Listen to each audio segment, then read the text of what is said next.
This is a SandyBoy Productions podcast.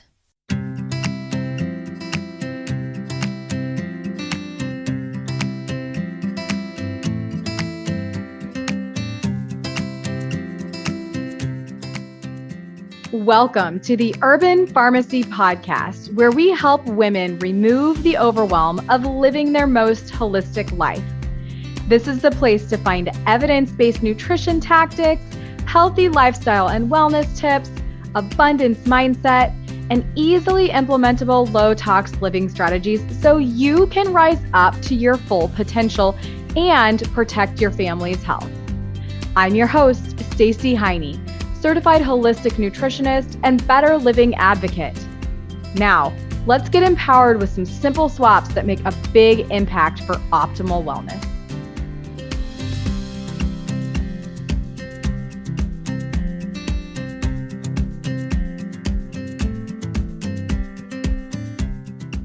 Organic backyard gardening. Have you ever done it? Welcome to episode 5 of the Urban Pharmacy Podcast.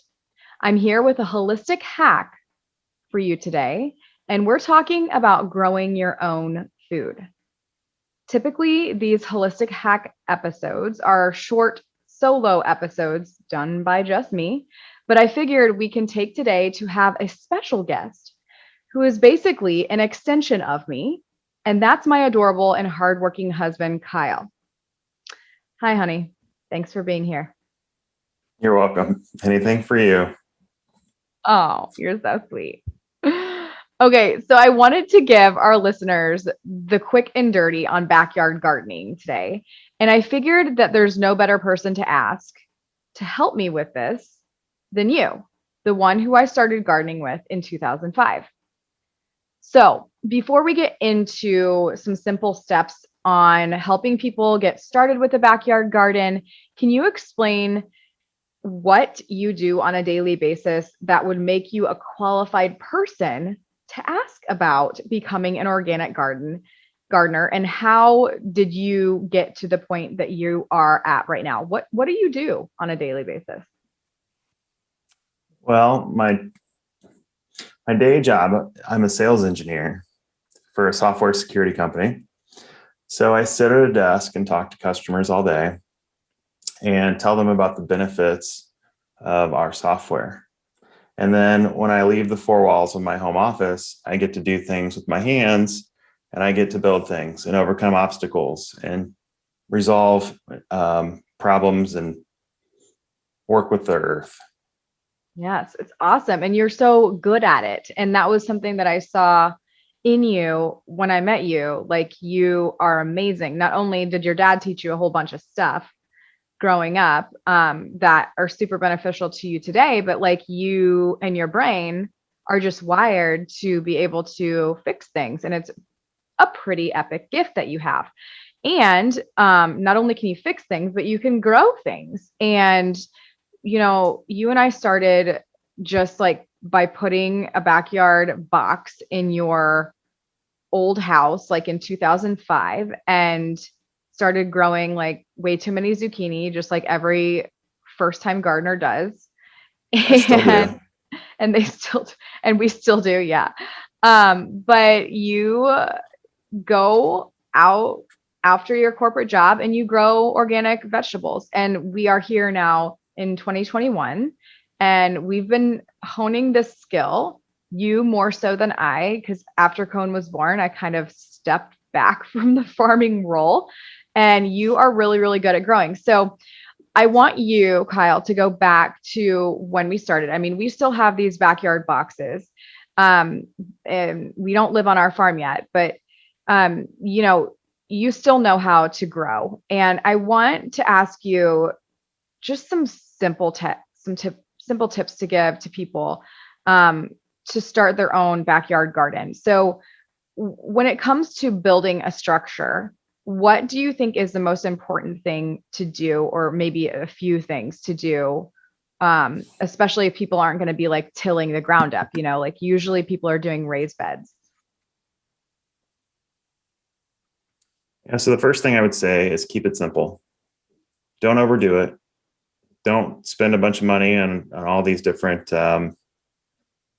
systems that are out there. So get some untreated lumber, build yourself a box, maybe 3 feet wide by 10 or 12 feet long, something you can reach across, and start there.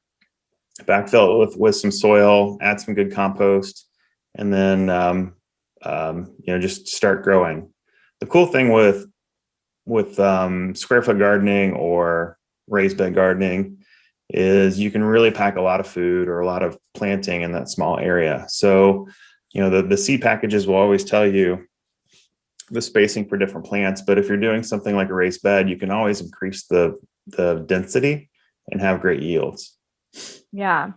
And so, okay, back up a little bit. When it comes to getting, well, first off, I want to say, I think that our garden beds are like 10 or 12 inches tall.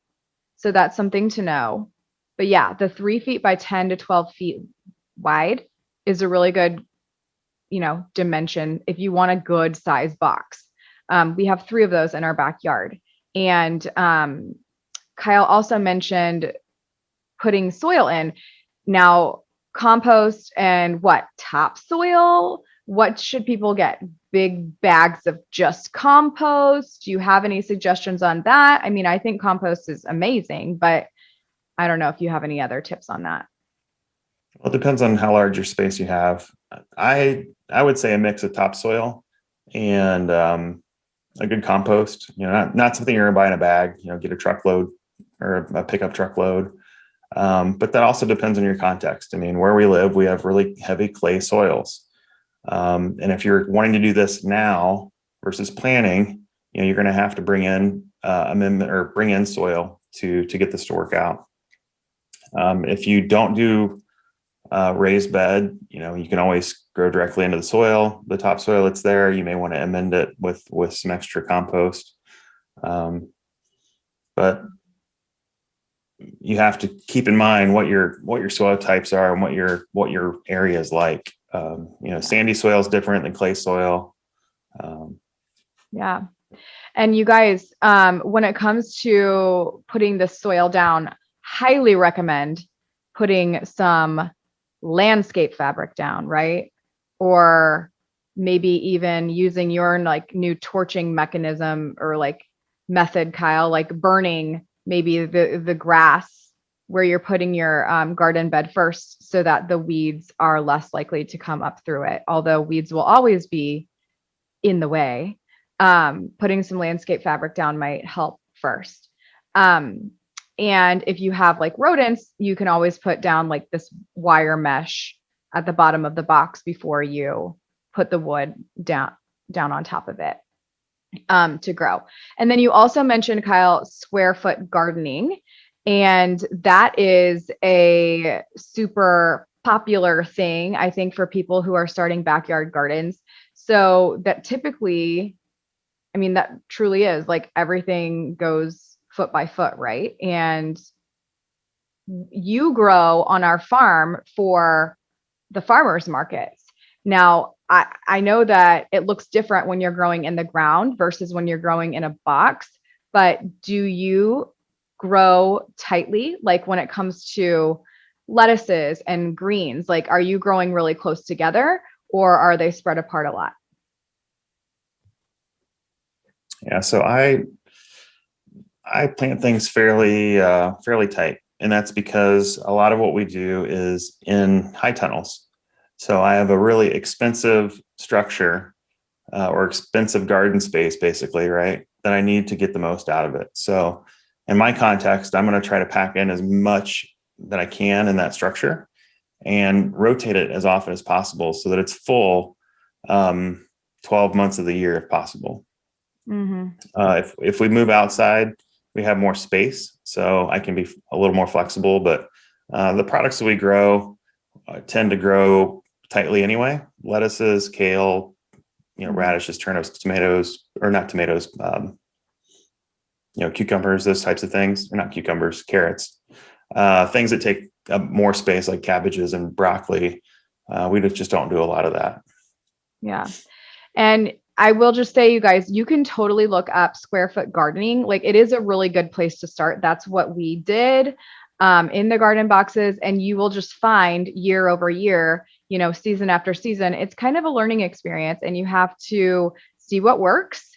It's going to depend on your climate. It's going to depend on, again, like your access to different types of soils, how much it rains, etc. And so just try it out, get your boxes full of dirt, and start putting some plants in the ground. Buy some seeds, go to your local hardware store, find some plants that you can put in if they have some plants that are already started for you, and just start growing. So one of the questions, Kyle, that I get all the time from people are, how do you keep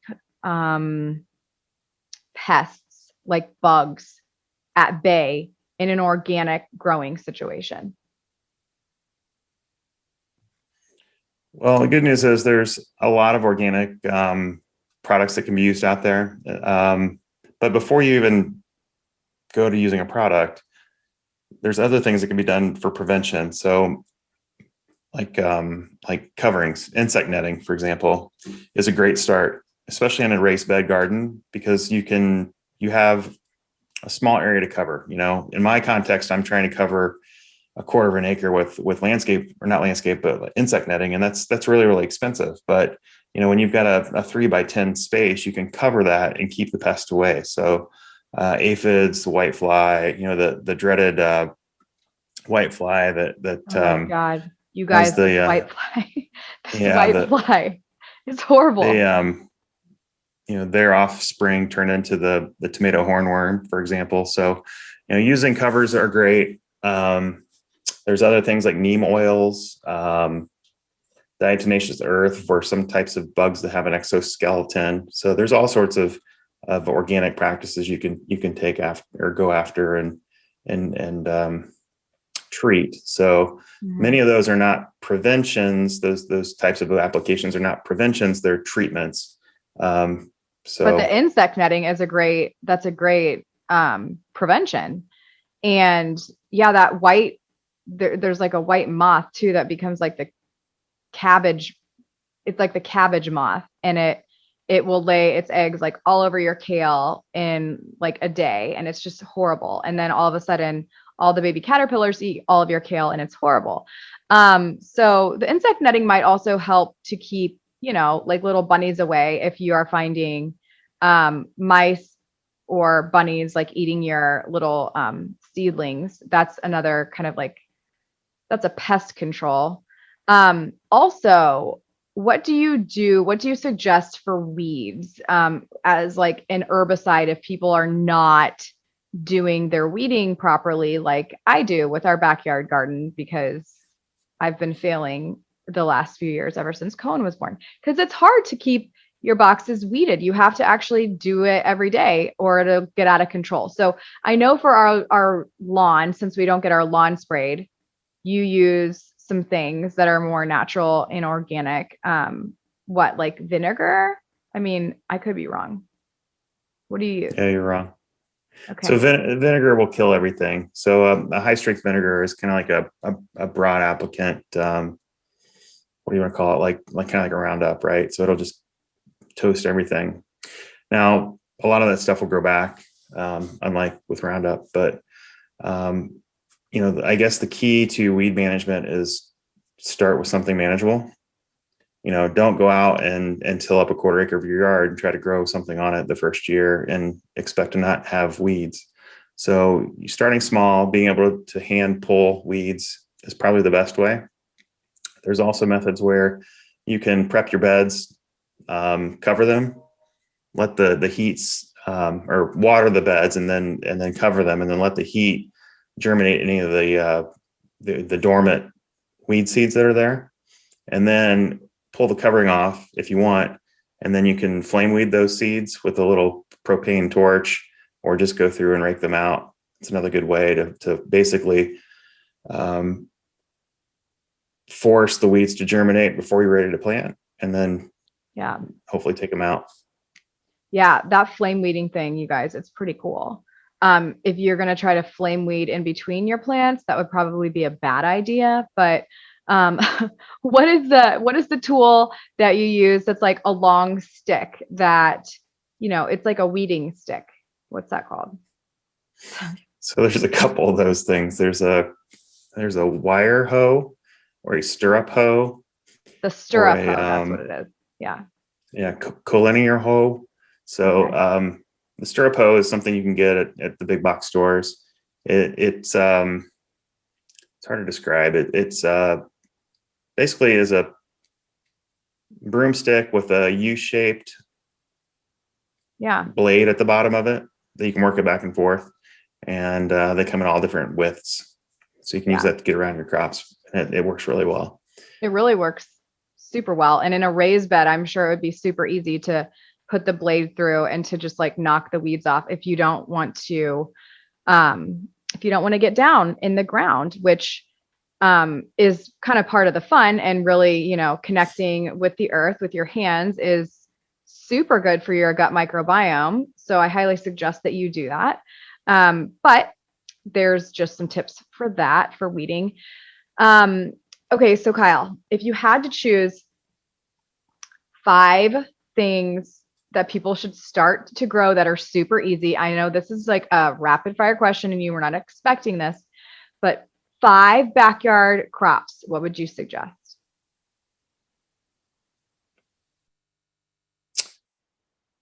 Oh, 5. Okay. A zucchini, a summer squash, super easy. You'll have a ton of fruit off of it. So a ton of vegetables off of it. That's an easy one.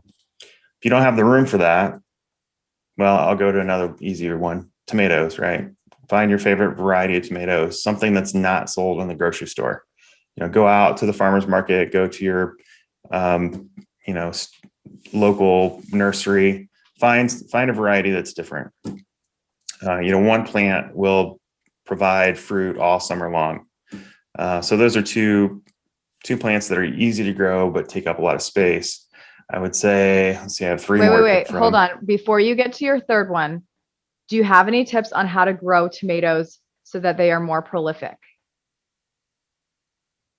Yeah, use a trellis. So, not the wire cages, but something vertical. So it can be as simple as a couple T-posts with a pipe across them and some fencing or even string if you need to, but get the plants to go up and out. You could take one plant, for example, and grow it 7 or 8 feet tall. And if you pruned it correctly, you could prune it out to be 10 feet wide if you wanted to. Yeah. Now, in my environment, I use a single leader, a single stem, and I prune it straight up and I keep it very compact, but it could be 20, 25 feet long by the time I'm done with it. Right. So when you say pruning, Kyle, because people don't know what you're talking about, you got to keep this super elementary. When you're saying that, basically, when you put a tomato plant in the ground, you guys, or into a pot, which you can totally grow a tomato plant in a pot, but if you're going to do that, you got to water it every day. Otherwise, it's going to overheat. It's beneficial to what, Kyle? Take the little leaves off that are in between the main stem and the other branches that are coming off of the main stem, right? So there's going to be these little leaves that come out of that junction space. And if you pull those off, do you want to pull those off continuously, Kyle, to help the plant grow, or just like at first as it's getting going? It depends on what you're trying to do. If you're trying to grow it vertically, then you'll want to take every one of those off on an indeterminate tomato plant. If you're growing at home, you can still leave a bunch of them on, but that's where you'd want to thin it out. So, sometimes you've seen caged grown or tomatoes that are grown in a cage and they're not pruned and they get so large and thick that the sunlight can't penetrate or the air can't penetrate to the center. And so you get disease and damage to the fruit. So like I said, if you're growing in a trellised environment, then you can be selective on what you prune. but you do want to prune a little bit. I would say mildly, not aggressively.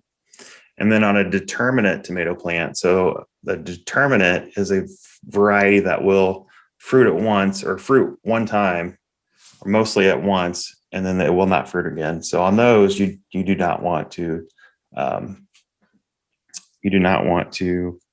prune. Okay. Got it. Back to my easy to grow. So I get 3 more. One of them is probably going to basil. Basil is easy to grow. It's a good plant. It's prolific. It doesn't do well in the hot summer, but that's a good one. I laugh because I struggled at growing radishes last year, but radishes are easy to grow and they're delicious. And what else? Corn's kind of fun. I mean, it's not really super easy. It's not that easy to do. You need a little more space for that. Yeah, it's not that easy. You need it to be able to pollinate, and you have to have enough of it together to pollinate. True. I guess if you had a square foot garden or a bed, you could grow them closer together. You'd probably be okay. Yeah. Yeah. I don't know. Help me out. Can't think of anything else. I mean, my top 5, aside from what Kyle just said, are cilantro, because cilantro is amazing and it pulls heavy metals out of your body. So it's kind of an amazing herb, and it's really, really easy to grow. Fun fact, you can take the seeds of the cilantro plant, which are called coriander, and you can put them in a pepper mill and make an awesome seasoning out of that. And then you just take the rest of the seeds, put them in the ground, and grow some cilantro. So that is my number 1.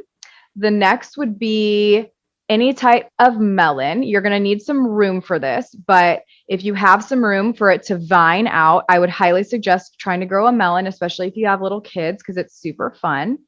And they will look pretty when they kind of sprawl across your yard, if you're cool with that.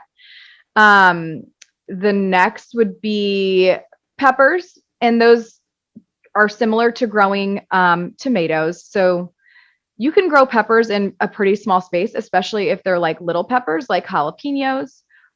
Those grow pretty well in like a square foot gardening environment. Any green.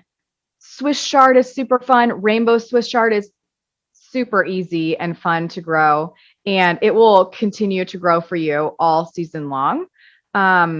And lettuce. Any type of lettuce, I think, is a really easy thing for beginners, just as long as you're making sure that you keep it watered, because lettuce needs a lot of water. So speaking of that, let's finish this up. Water. Do you suggest what do you suggest for these raised beds in people's backyards?